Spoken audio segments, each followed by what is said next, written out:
Good. First of all, let me start off by saying thank you for coming out tonight. Thanks for inviting me to speak tonight. It's great to be here. As mentioned before, I haven't been in this area in a while. What I'd like to do is present my standard stub speech. This is the same speech that I would give if I was going to a candidates night, to the PTA meeting, League of Women Voters, whatever it may be.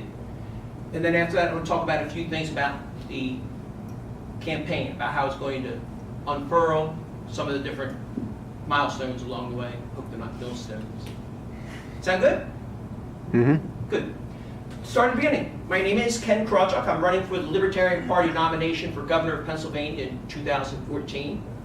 I'm 60 years old, born and raised in Philadelphia, North Philadelphia to be precise. And my wife and I have been married now for 36 years.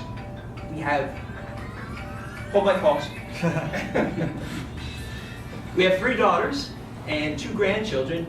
And you know, our daughters pick on us. They say, all of our friends' parents are divorced, second marriages. What's wrong with you guys? Well, I guess either I haven't worn her out or she hasn't tired of me. We can figure that one out.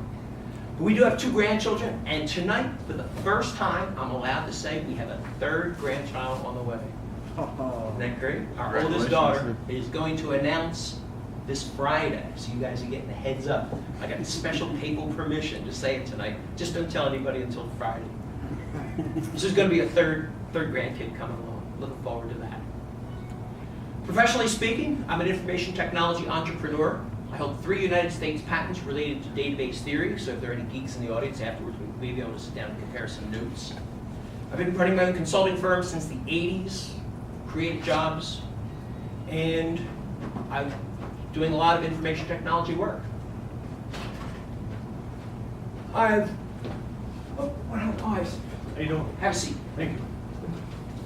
You saved me because I left my props over here. Oh, brother.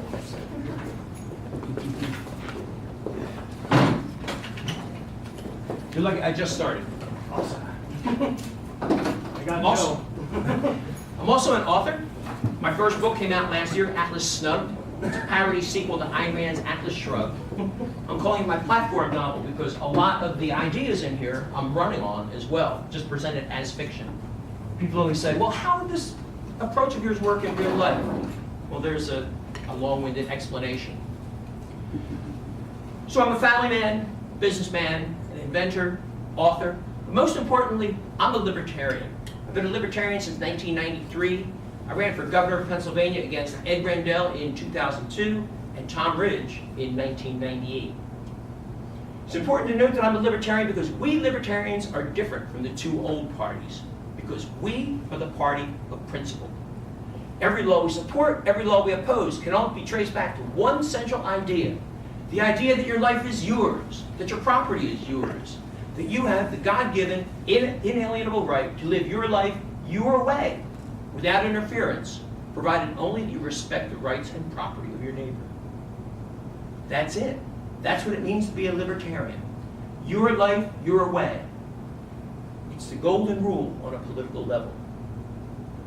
And the public has reacted very strongly to this message. Since our founding in 1971, we have grown to become the 3rd largest party, hands down, outnumbering all the other 3rd parties put together. That's true in terms of registered voters or in terms of elected and appointed officials. Right now, the last number I saw is about 145 libertarians serving in public office nationwide, with about 40 of those here in Pennsylvania. So about 1/4 of all elected libertarians are in Pennsylvania. I like to call us the 800-pound chihuahua of politics. So there's something about me, something about the party. Let me talk about what you could expect from a libertarian governor. Well, obviously you're going to expect somebody who's going to respect your right to live your life your way. And when it turns into specific issues, over the years I've been around Pennsylvania, I've heard about a lot of issues.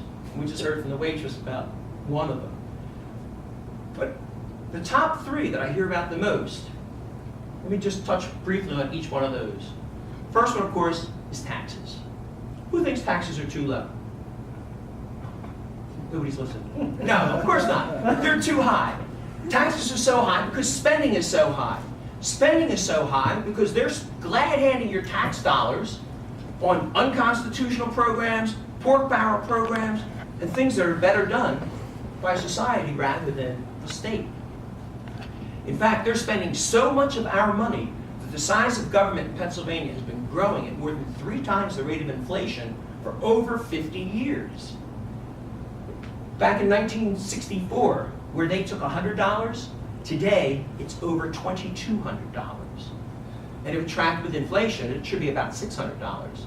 And it doesn't matter if it's a Democrat in office, doesn't matter if it's a Republican in office, doesn't matter if it's low inflation rates, doesn't matter if there's sky-high inflation rates during the Carter years. 3.5 times the rate of inflation. When I'm governor, that trend will end. I am promising I will veto every single tax increase. I will hold the line on taxes. That's because I have this great power given to me by the Pennsylvania Constitution as governor, the power of the veto. And it's not just a simple veto. In Pennsylvania, the governor also has the line item veto. So I could go through the budget and look for unconstitutional things like that database of gun owners, just defund it. Or the milk marketing board interfering with the free market. There's no authorization in the Constitution for that. Let's go right down the line. That's why I'll be able to veto every tax increase. Plus, we can actually cut back the size of government.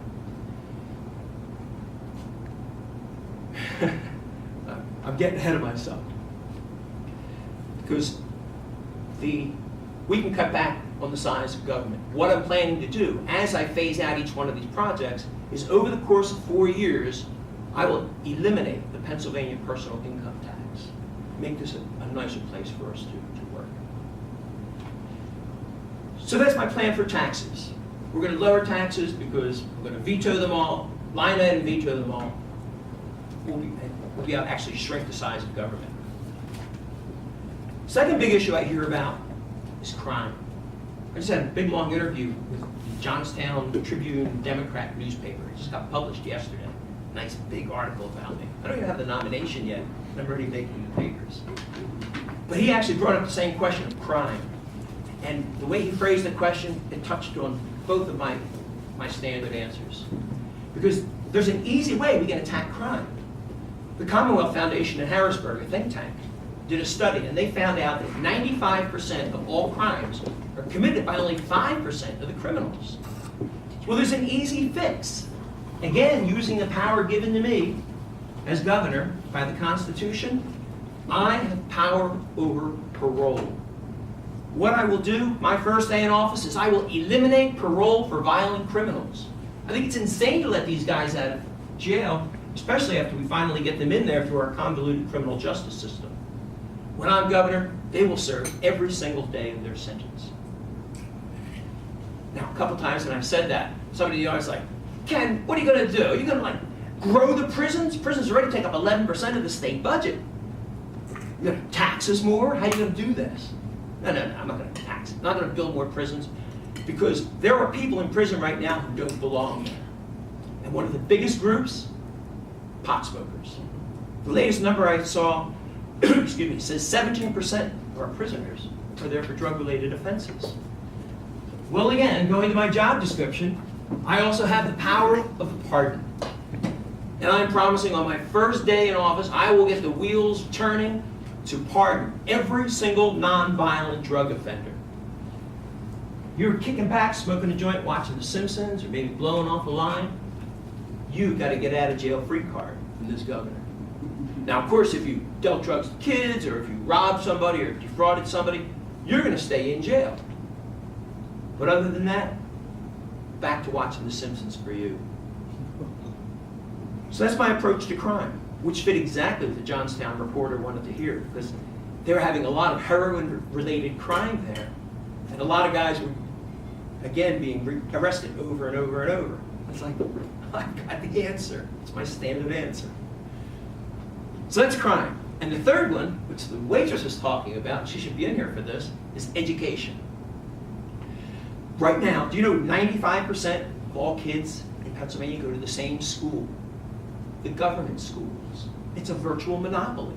And like all monopolies, costs are high, the choice is low, and the quality, not always the best. What I would like to do is introduce competition into our school system. Now, I'm not talking about charter schools or cyber schools or something like that. I want to bring somebody into the equation who's been left out of the educational argument for too long. The parents. Remember them? Specifically, what I would like to do is give the parents the choice of choosing any government school they like, and the funding that would have gone to their local school will follow the child to the school of the parents' choice. That way, good schools get more funding and grow, and the bad schools are put on notice by their declining enrollment that they better get their act together, or they're going to get shut down. And eventually they will if they're bad enough. Now, here I'm saying good and bad. I'm not talking good or bad in my opinion, or some unelected Board of Education in Harrisburg's opinion, or some out-of-state Common Core curriculum's opinion. I'm talking about the opinion of the people who really matter, the parents. So we're going to introduce competition by bringing parents into the equation. There's also a second thing we can do to improve education. Oh, and the first way, you notice there's no change in the funding. There's no raising taxes. We can get a better education for our kids without raising taxes, just spending the same dollars we're spending today. But there's also a way that we could spend half as much on education than we are today. What we can do, well, let me back up. I was talking to the waitress about this before we started here. I went online last month looking in Abington Township. I live in Abington, just north of Philadelphia. And I was looking at all the private schools around there to see how much they charge. And I was getting numbers like $5,000, $8,000, $9,000, $12,000. Some of the high-end ones, Friends schools for like $20,000, $23,000, Germantown Academy, places like that. If you ignore those high-end schools, the exclusive schools, take just the regular schools, the average tuition per year is about $9,000. Then I took the Abington School District budget, government school, divided it by the number of students. Do you know how much we're paying in Abington Township to educate a child? Over $18,000, more than twice as much.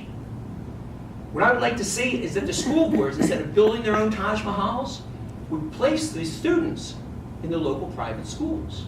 And if we did that, we could close their Taj Mahals and cut property taxes in half overnight. Now we have to do that within the confines of the Constitution because it forbids giving public money to sectarian schools.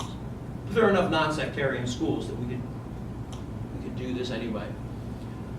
So we can improve education, get a private school education for our kids, and cut our property taxes in half at the same time. Now, some people say, oh, what do you do, lay off all the teachers? No. If all these kids are going to start going to these private schools, they're going to start hiring. And who are they going to hire? Not those teachers we were talking about earlier who are just marking time until they finally retire. They're going to hire the best teachers. And those other ones who are just marking time before they retire, we'll let them retire early or something like that. So that's my approach to education. Introduce competition, keep funding the same, or start taking steps to privatize it and cut property taxes in half and get a better education. I can talk about a lot of other issues because there are a lot of other issues in Pennsylvania. But let me say instead, why don't you visit my website, kenk.org, and I have a whole bunch of issues there. I'm adding new stuff all the time. I'm about to add a new section when people send me an email saying, Ken, what do you think about X? When I send them a longer answer, I'm going to be putting that out on the website too. So ordinarily, at this point, if I were giving this to a regular audience, regular, right? Like liberty-minded people are not regular. If I were giving this to a regular audience, I'd open up for a comment, question and answers. But let me talk a little bit about the campaign first before I do that. I see the campaign broken up in 3 chunks. The first chunk is where we're at now. This is the pre-nomination. Right now, I do not have the nomination of the party. There are 3 of us who are seeking it. Myself, there's another gentleman from Philadelphia. His name is Jonathan Jewell, and he's currently a registered Democrat, but he's looking for the nomination.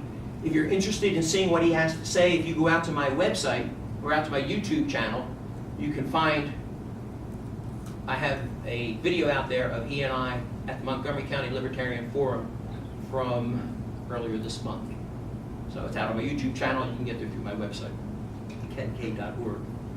The other person is Steve Miller. He's a comedian in Philadelphia, and he ran as our candidate for Common Pleas Court in Philadelphia last year.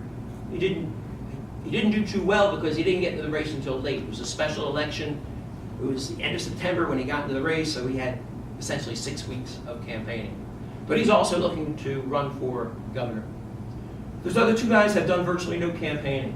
I've been all over the state already. I was out in the western half of the state last week, out in Pittsburgh, Johnstown, York.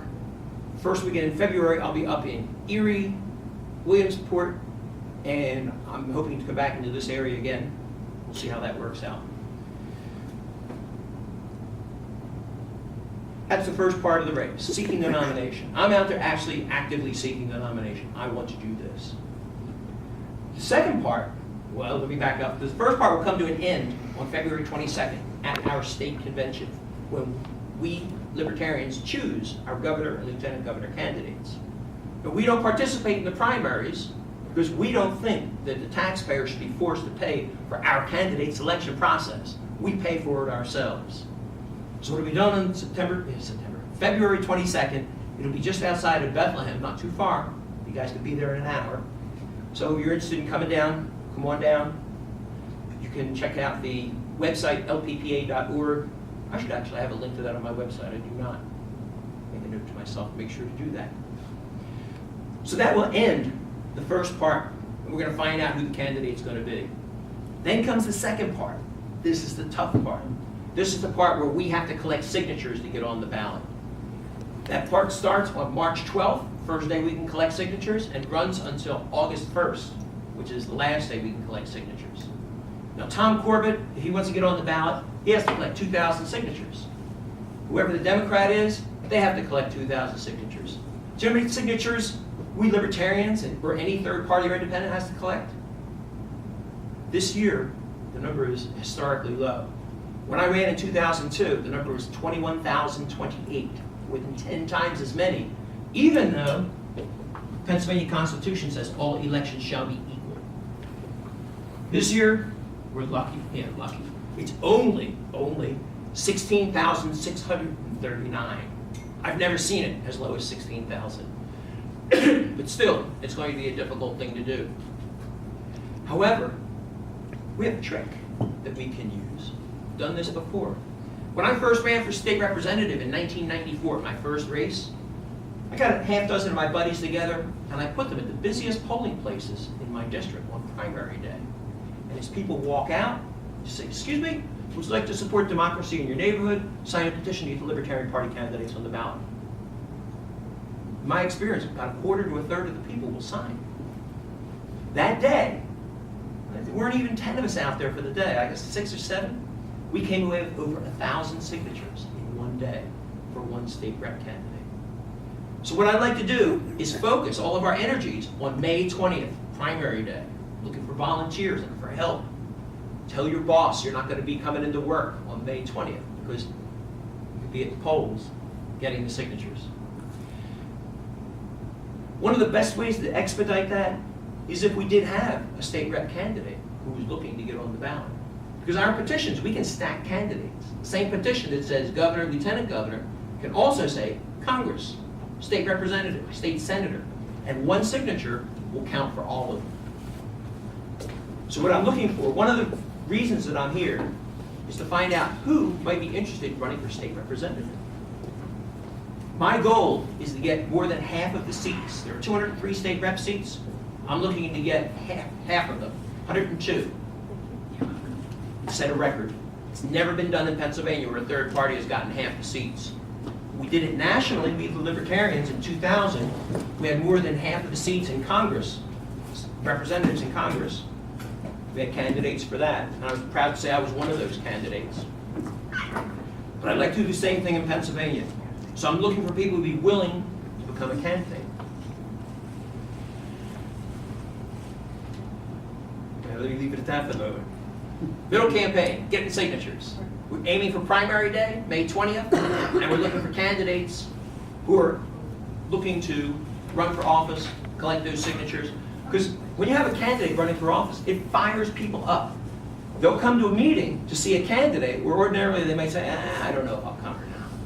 I don't know how many of you came here tonight just because I was here, but most of the counties that I go to, they're saying that roughly half of the people in the audience are people who would not have come unless there was a candidate there. If you were that candidate, you could boost your attendance here remarkably. But there's something even better than that, because once that second part is done and you got your name on the ballot, all of a sudden you're legitimate in the eyes of the establishment. And a funny thing happens the day after. People start calling you. Reporters, I want to do an interview. League of Women Voters, I want to invite you to a debate. And they'll sit there, the reporters, they'll ask you questions, actually write down the answers, and they'll put it in the paper. It's free advertising for the Libertarian movement, for the Liberty movement. And you can do it when you're the candidate. You can get out there, you can stand there in debates and make them look like, like the people they really are. I won't say anything nasty about it. Last time I ran for state reps in 2012, I'm in the debate. It's a Democrat on one side, Republican on the other. Question from the audience was, yeah, you gonna give me a jobs program?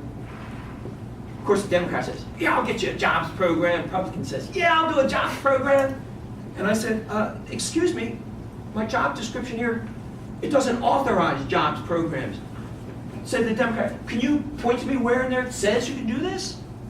He just said, can you show me? Did you guys even read this? No. So it's easy to make them look like the people they really are. People who are out for themselves and not necessarily out for the public. You know, the last time that I ran for governor, more than half of my appearances were at schools, colleges, high schools mostly.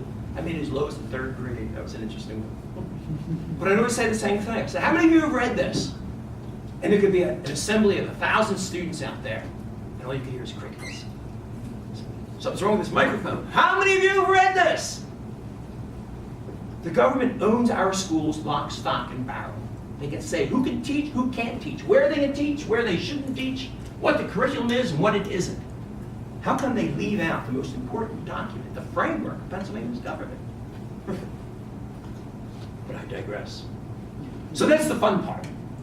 Third part of the campaign. Once you're on the ballot, you start getting invited to stuff. Now, I've run before. I'm already getting invited to stuff. As I mentioned, I just had a big, long article done in the Johnstown Tribune. I also got a call from the League of Women Voters. They want me in the televised debates on May 8th in Philadelphia. So I'm going to be up there with the whole crowd of all those Democrats who are seeking it, and Mr. Corbett, too, he's thinking of coming. So it's already happening here. This is pretty cool. A lot of times when I talk to people, say, you got to run for state representative because you can do these things at the debates and everything. They start saying, well, I don't know, I'm kind of afraid of the idea of getting up, standing up, and talking in public. Well, fortunately, there's an easy answer for that. Toastmasters International. How many people know what Toastmasters is? 3 of you. The mission of Toastmasters is to provide a supportive environment for learning public speaking and leadership skills. International organization, over 250,000 members, over 10,000 clubs, and I know that there's several right around here. I would suggest you join Toastmasters International. Within 6 months, you won't recognize yourself. I used to be a geek, sit behind the keyboard, say nothing. I'd be afraid to stand up in public. In fact, I went to a town hall meeting with my congressman. I went to ask him about the space program. This is back when I was a Democrat. And halfway through my question, I came down with an asthma attack. I was so scared, I just couldn't talk. Those days are now gone forever, because I can talk to a crowd of thousands just as easily as I'm talking to the people in here in this room now, and much more capably. We folk in the Liberty Movement, we have the most powerful message on the planet, liberty. But that message is useless if we can't communicate it. Toastmasters gave me the ability to talk in public, gave me the ability to use props, so I could stand here and pick up the Constitution when it's time, do my trick with the dollar bill, whatever it may be. So please look into joining Toastmasters, even if you're not thinking of running, because it'll just make your life better overall. You'll be a more capable communicator. And that helps you in work, helps you in your private life. It's just a good deal. Visit Toastmasters.org, type in your zip code, find a club near you. And mention my name when you go to the meeting. Guaranteed some people there are going to know me. I've been around Toastmasters now for over 15 years, 16 years, something like that. I consider myself a product of the Toastmasters training. So I guess that's it. I hit all the important points. You heard my stump speech. This is what I'm going to be going out telling the rest of the world, so you know what I'm going to be talking about. I've laid out the campaign. Seeking the nomination, ends on the convention, February 22nd in Bethlehem. Come on down, it's a good time. Second part, the hard part, getting signatures. We're going to aim to get them all on one day. If I can do 1,000 in a day myself, running for state representative, if we could just get 30 state representatives, we can get 30,000 signatures, which is double the total that we're looking for. We always want to get an excess number of signatures so you can withstand a challenge. And then the third part, of course, is the fun part, where you're out there raising heck. So the three most important things I want just to remind you. Number one, we're looking for candidates. So consider running for office. Tell your boss, May 20th, you're not going to be there. And number three, join Toastmasters. With that, let me open up the floor to questions on any subject. Thank you for your attention. Yes, Betsy? Ken, I was wondering, the pension, the state pension is a huge problem, and do you have any ideas on what we can do to fix that? I have a couple ideas. The first one, it's funny, I keep coming back to this. Article 9, Section 9 says that the state shall not invest in any private companies. It goes on all the different sorts of things they can't invest in. These are what the teachers invested their pensions in. Was it about 10 years ago, this big crash? They lost all the money. That was the real root of this pension problem. It was caused by unconstitutional actions. Now, me as governor, got that line item veto. Maybe I can take care of that. But that's already something in the past. What we got to look at is say, what do we do going forward, and what do we do about things going back in the past? Going forward, we should do with teachers exactly what we're doing with business. 99% of the businesses have a defined contribution scheme, whereas the teachers have a defined benefit scheme. Nobody has defined benefits anymore. So we got to bring the teachers into the 21st century. So that'll take care of us going forward. But the ones going backward, if there's not enough money to pay for everything, especially since it was done unconstitutionally, what I'd like to do is take the money that's already there and use that and divide it up proportionately among the teachers according to their seniority. Simple enough. Answer the question? Yeah, there was that 50% increase that they voted in, when was that, 2001? Mm-hmm. Is there any way to get those bastards to have to give it back? Excuse my language. Well, if we had that many state representatives, 102 state representatives running, we could exert some political pressure to see if we can get them to change that. Because it's just a law. We could change the law back again. We could roll that back. And it's going to have to be a legislative solution. It's not something that I as governor can do unilaterally. But that's the direction I'd be looking at. Okay. Thank you. You're welcome. You know, talking about bringing pressure, one of the reasons why I'm running is that, well, this is kind of a long story. Indulge me for about 4 minutes here. We have an attorney, Pennsylvania State Party payroll, Pennsylvania Libertarian Party, and he sends us these strategy memos every couple of months. Well, in October, he sent one that said, be careful. And this is the reason why I want to bring this up now. If there's a libertarian running in the race for governor this year, he loses. If there's not, it's going to be a lot closer. It's not guaranteed to win, but he's pretty much guaranteed to lose if there is a libertarian in the race. Well, when I heard that, I was also talking with Dave John. He's the Delaware Libertarian Party chairman. And he had the germ of an idea. What I did is I just took it to the extreme. I went to Governor Corbett. We have a law called the Voters' Choice Act. Not a law, it's a bill that we want to pass. It's going to even out those signature requirements. So if Corbett needs 2,000, we need 2,000. It just evens out the playing field. We've been trying to get this bill passed now since 1997. And it's just not happening. So I thought, well, gee, if I'm in a situation where if I run, Corbett's going to lose, maybe I can parlay that into something of a favor for him. So I went to him and said, tell you what, I will not run for governor in 2014 if you pass our Voters' Choice Act by the time of our convention in February. Now, when I first mentioned this to Senator Mike Fulman, who's the prime sponsor, he was excited. He says, this could work, this could work. So we went to Corbett. Corbett said, well, let me think about it, I'll get back to you. 2 weeks later, he came back and he said, nah, forget it. 2 days later, I announced my intention to seek the nomination. That's one of the reasons I'm here today, is to put a little bit of heat to the feet of Governor Corbett. And there's another side to that too, because just as much as he would not want me to run, the Democrats would. So I'm now talking to the Democrats to see if they will support me, and if they do, they should pass that Voters' Choice Act. And if they pass that Voters' Choice Act, I'll run for governor. So we're in there playing with the game. I did this in 2002. Ed Rendell helped me out in a lot of ways, some that I can talk about publicly, some that I can't. Some of the ones that I can, for example, I was excluded from the final League of Women Voters debate. It was the 5th televised debate. I was in the first 4. 5th one, they left me out. But Ed went to bat for me. Sent letters off to the president of the league saying, Ken's got to be in there, alternative voices, all this stuff, but they didn't listen to Ed. So the Democrats could be a help. Who paid attention to what went on in Virginia in the last election? There was a Libertarian running, and he received hundreds of thousands of dollars from the Democrats for his campaign. And what happened? Well, Terry McAuliffe is governor today.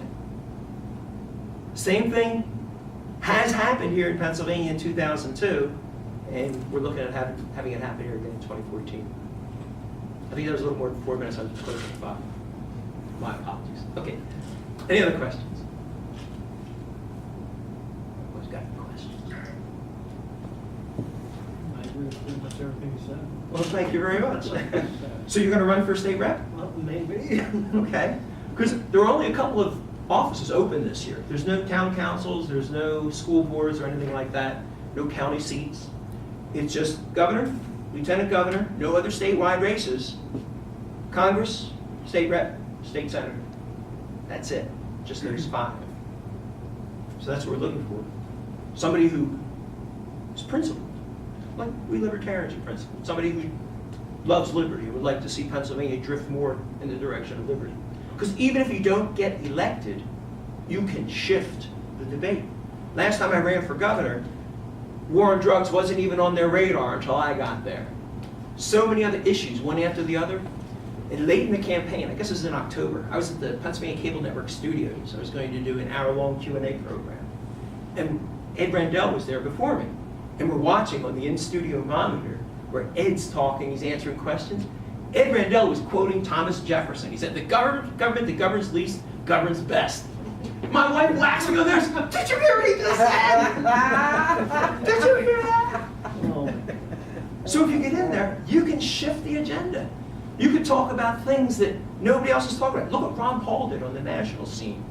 You can talk now to people who are in high school, and they're knowledgeable about the Federal Reserve. Oh yeah, they print money out of thin air. They've got to go. Federal Reserve wasn't even remotely on the agenda until Ron Paul brought it in. You can be the Ron Paul in Pennsylvania or in your local district here, your state rep district. You can bring out all the libertarian ideas, all the pro-freedom ideas, and come up with them. Like, for example, my approach to education. We empower the parents, not the bureaucrats. This is what it's got to be. Use the power of government to protect the rights and property of the citizen. And that's it. That's what it's supposed to be for. I'm getting on my high horse here. Any other questions? Yes? Property taxes to fund, that are funding education now, and so looking at possibly putting in a sales tax to eliminate property taxes. Yes. In this area, it is a huge problem. I've met people when I've been out and about who are losing their homes. You know, I go to garage sales and senior citizens are selling everything they own because they're losing their house. The government's taking it away, the county or the city, and for back taxes. Yep. What is your take on that? Well, there's a few things that I can say about it. The first one is that there is currently a bill, same number, 76, House Bill and Senate Bill 76, which will take the education funding and shift it over. To my mind, it's a shell game, because what it's going to do is sweep under the rug the high cost of education. And instead of us treating the symptom, instead of treating the cause of the problem, it only treats the symptoms. And it hides it, so you're not going to see it. All you're going to see is the high sales tax. That sales tax falls disproportionately on the poor. So if you want to help poor people, the last thing you want to do is raise the sales tax. As it says, it's just a shell game. What I would like to do instead is cut that spending. Get rid of the unconstitutional parts, get rid of the pork barrel parts, bring parents in, close the Taj Mahals that we can, place students as we can in the private schools, and cut property taxes in half. So if we can cut property taxes in half on the face of it, well, that's a big chunk of the problem right there. And then if we can improve our children's education by allowing them to choose the school of their choice, that will improve it as well. Now, I'm certainly, I have a sympathy, great sympathy for people who are paying the tax. And I would like to see that end. But I do think that the idea of the shell game is the best way to do that. Instead, I would like to just see more privatization of the schools and get more and more of the state out of the school business. That's a good question. That's another reason why I'm doing this first part of the race, is to talk to liberty-minded crowds, generally friendly audiences, so I can practice my answers. So if somebody has a suggestion for a better answer, I'd love to hear it. Or any other questions? Yes? I'll ask one about crime in like inner city neighborhoods. Uh-huh. What would you think about a plan to maybe, I don't know, lower regulations in those neighborhoods so that people could, so just residents could come up with some kind of way to make a living that would be legal and that wouldn't involve, you know, having to do something illegal? Uh-huh. Well, I think it's a good idea, except I wouldn't limit it to just inner city neighborhoods. I would expand it all to the entire state, especially in terms of regulations, because the regulations right now are killing us. For example, hair braiders. They have to get a beautician's license just because they're braiding hair. They have to know how to dye hair, how to treat the chemicals, how to handle the wastes. They don't use this stuff. They don't do it. So that's a good example of a regulation which is far, far overkill. I have a unique approach to that, which not only addresses that, but also tattoo artists, paralegals, real estate agents, whoever it may be, whoever is caught under the thumb of rough regulations. I call it the separation of society and state. I think it's time to separate society and state, because the state has taken on so many functions that properly belong with society, such as making these regulations. Also, welfare. Welfare is another good, that should really be part of the society. That's a societal responsibility, not a state responsibility. So what I would like to do is start transitioning these programs out of the government and into an entity that I call society. Society would look just like the government. It would have a constitution. There would be at the national level, there'd be a president of society and a Congress of society. State level, there'd be a governor of society and state society senators and state society representatives. Locally, there'd be a mayor of society and a town council of society. And what they would do is they would pass not laws, but guidelines. Regulations is one of the areas that they would look at doing.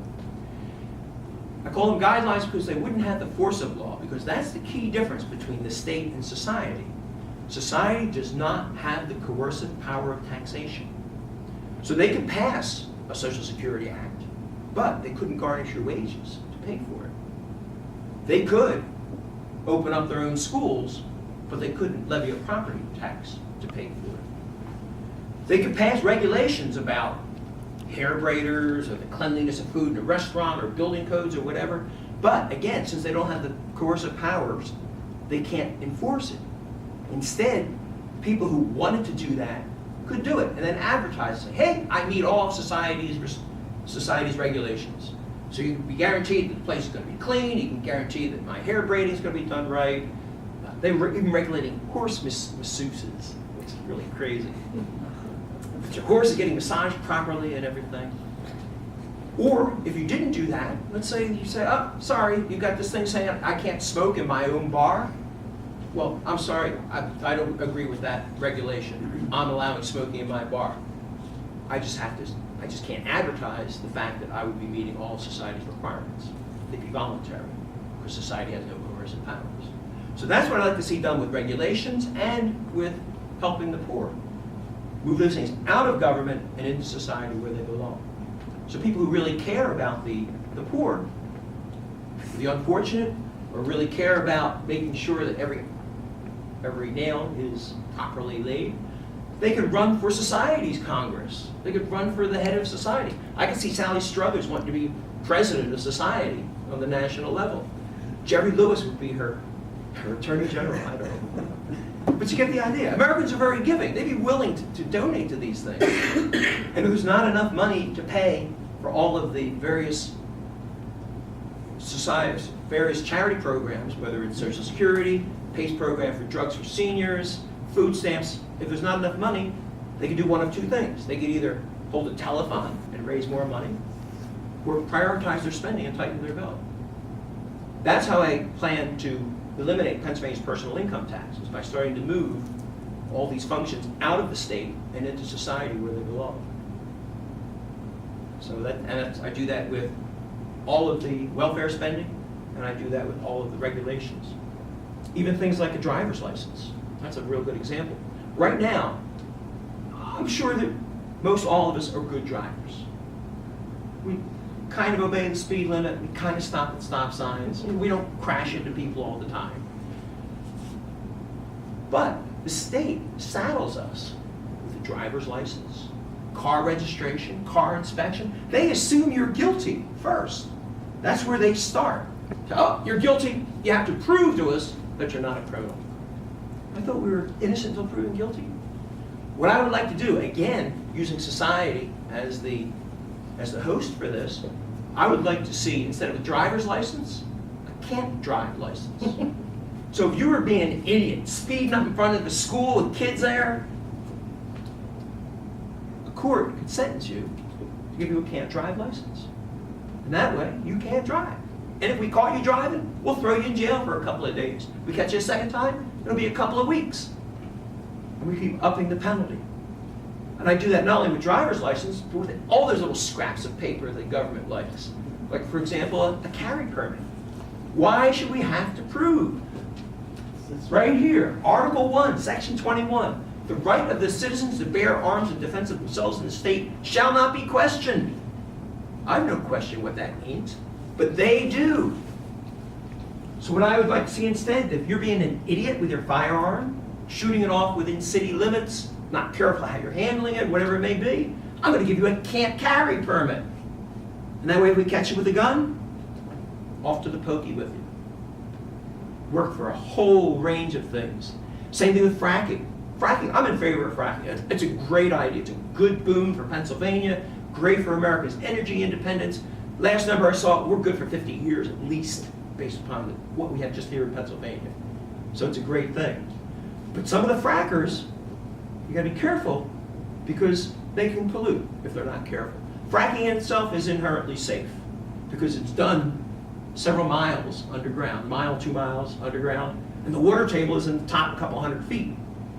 And what it's pulling out of the ground is, by definition, pollution. It's shale oil, right? That's pollution. So it's already polluted down there, so that's the whole question of, oh, you're polluting by fracking. No, no, no. The only place you're polluting is if your piping leaks. And that's it. That's the only place. So what I would like to do is, if you don't frack properly, maybe careful how I say that word, if you don't frack properly, you could be given a can't frack license, and we'll shut you down. There's so many things. And while I'm talking about fracking, I would like to see a general change in the way that environment, or any environmental issue, is handled in general. Instead of micromanaging, like you could have 0.002% of rat in your bologna. What? I don't want any rat in my bologna. You know? Forget that. No. Instead, what I like to do, I'd like to see any kind of pollution, regardless of what kind it is, treated as a trespass. So if your junk is leaking onto my property, I could treat it the same way as if you walked onto my property. You're trespassing, and all the remedies available for trespass, injunctions, recompense, whatever it may be, you could bring that to bear against a polluter. Right?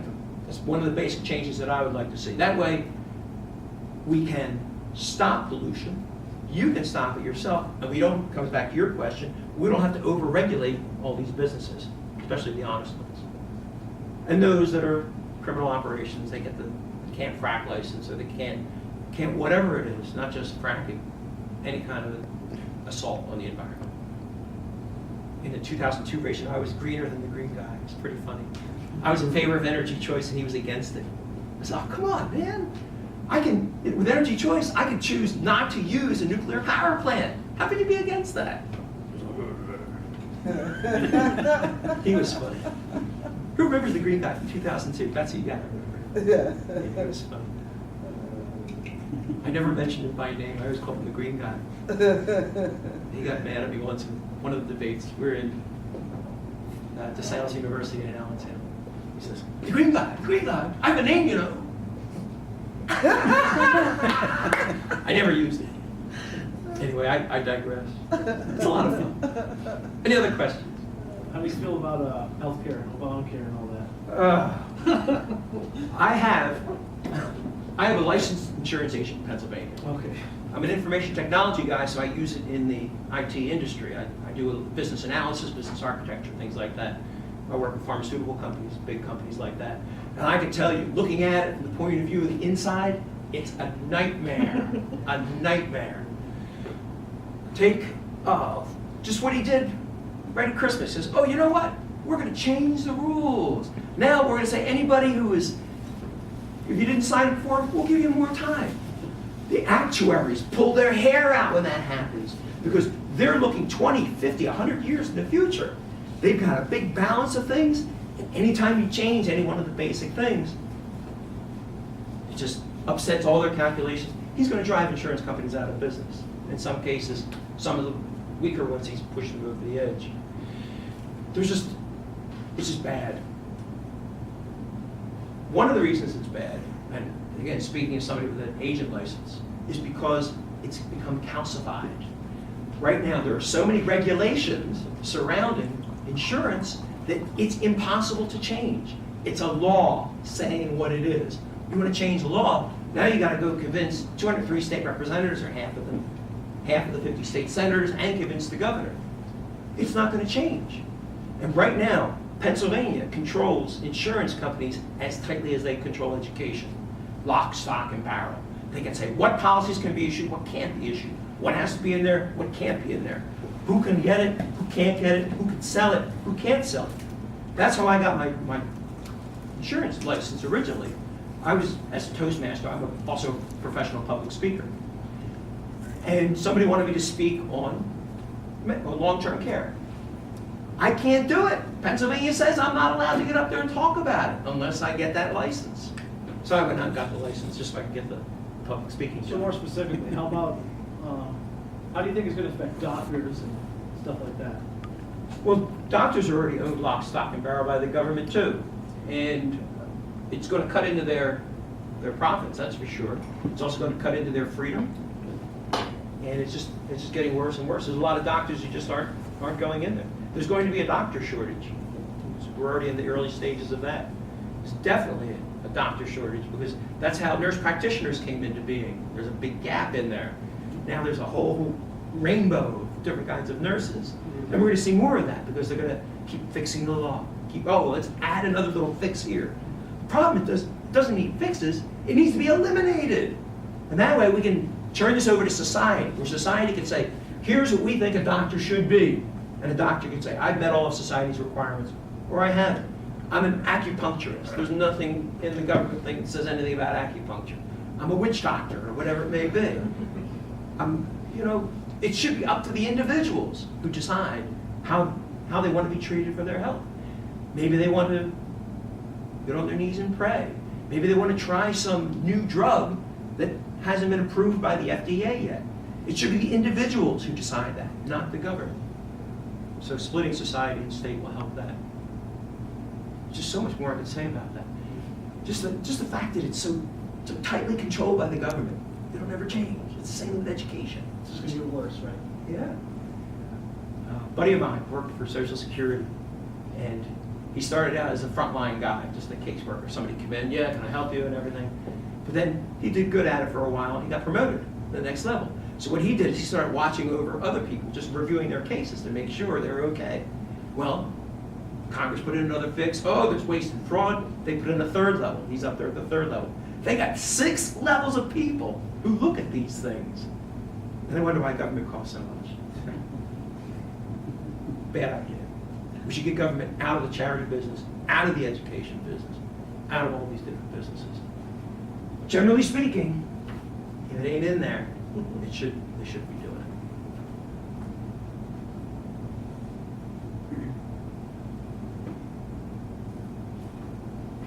it.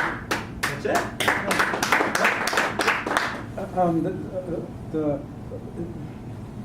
Back in December, the Washington State House, they passed a bill to shrink the numbers in the legislature. Oh, yes. I was wondering what your thoughts on that. I think that is a bad idea. Right now, each state representative represents about 45,000 people.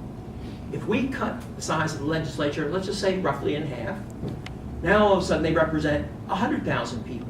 What they've done is they've diluted your ability to reach the people in power. And the more they shrink the size of the legislature, the more they concentrate power. That's bad in my mind. I would rather double, triple the size of the legislature. So they're only representing 10,000 people, 5,000 people. Then when you have a problem, are they going to listen to you? You know they are. That's the way it is up in New Hampshire. I think they represent only about 2,000 people each, the state reps up there. People say, oh, you know what it's going to cost? Yes, I know what it's going to cost if we follow this, because it says that state representatives and state senators get a salary, car mileage, and, quote, no other compensation whatsoever.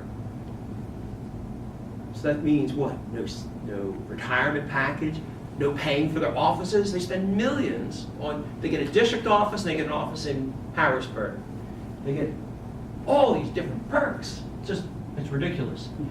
If we got rid of that, well, it's not going to cost so much to have more legislators. And the more, if we follow the Constitution, it would just be a good thing just in general. Also, if we had the government doing less, if we offloaded all these different things to society instead of in the state, they don't have as much to do. So we can make it a part-time legislature. They say, oh, it's already part-time, 17 weeks. No. I've run for state representative, I'm telling you, it's a full-time job. But if we get rid of all these different functions that government shouldn't be doing, move it out there, we can double the size of the legislature, reduce their workload, and cut costs. That's a good question.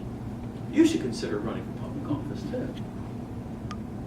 Especially the guys with the best questions are the ones that I like.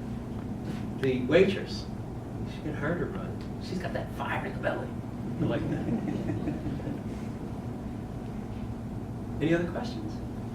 No? All right, well, let me wrap up with just a couple things. First of all, I've been handing out cards. If you didn't get a card, grab a card and here, you want to take one, pass one on. And if you have any further questions, please feel free to get a hold of me. I also have up here a clipboard looking for volunteers, people who would like to help with the campaign, whether it's something minor. I have people doing some research. For example, that 17% of all prisoners are there for drug offenders. I had a volunteer look that up. Some volunteers will organize something like this, find a room, invite their friends, whatever it may be. If you see online, they got Corbett and Allison and all those different, John and all those different people, and my picture's not there, call them up. I hereby deputize all of you. You're all now members of the Krawchuk 14 campaign. I hereby deputize you to call those people up, be polite, and say, excuse me, why don't you have the Libertarian Party candidate up there? Or if you're feeling really egalitarian, why isn't the green guy up there too? That's up to you. I'm not calling up talking about the green guy. So if you feel like helping out the campaign, appreciate it if you could sign up. You could also go to my website, kenk.org, and there's a place where you can sign up for campaign updates and also to sign up to become a volunteer. And what else? Oh, of course, the close. When I'm at a PTA or League of Women Voters or Candidates Night, I always close with the same spiel. So let me just give my quick closing thing. A lot of people say that, Ken, I love your ideas. I agree with everything you say. I think we should bring parents in here and introduce competition. We've got to cut taxes. We've got to cut crime. All these things. I agree with you, but Ken, get real. You're not going to win. Wait a minute. I can win. Let me tell you how. The Democrats and Republicans have alienated so many voters that right now, in a gubernatorial race in Pennsylvania, turnout is about 35%, 38%, 40%, right in around there. About a third of the people vote. If you take population of Pennsylvania, crunch the numbers, you find out that all it takes to win is to attract the vote of 1 out of 8 voting age Pennsylvanians. 1 out of 8 is all it takes. And in a competitive three-way race, which this year is going to be, that's all I need. So if we're in a room with 8 people, what do we got here? Yeah, we have exactly 8 people. Let's say 7 of you sit there and say, Ken, you're an idiot. But one of you says, this is good, this could work. I agree with everything you say, or whatever it may be. That's all it takes. All we need to do is get the word out to the rest of Pennsylvania. And that's why I'm asking for your help. If you see some website which is not mentioning the Libertarian candidate, whether it's me or whoever it's going to be, just take a hand in doing it. Just remember the mantra of the grassroots activist. Easy to remember. 10 words, 2 letters each. If it is to be, it is up to me. At this point, I'm going to be leaving it up to you. I'm going to be needing your help. Pennsylvania is going to be needing your help. We've got to do something, because if we keep on doing what we're doing, keep on voting the way we've been voting, we're going to keep on getting just what we've been getting. And I don't know about you folk, but I have had enough. Thank you for your attention.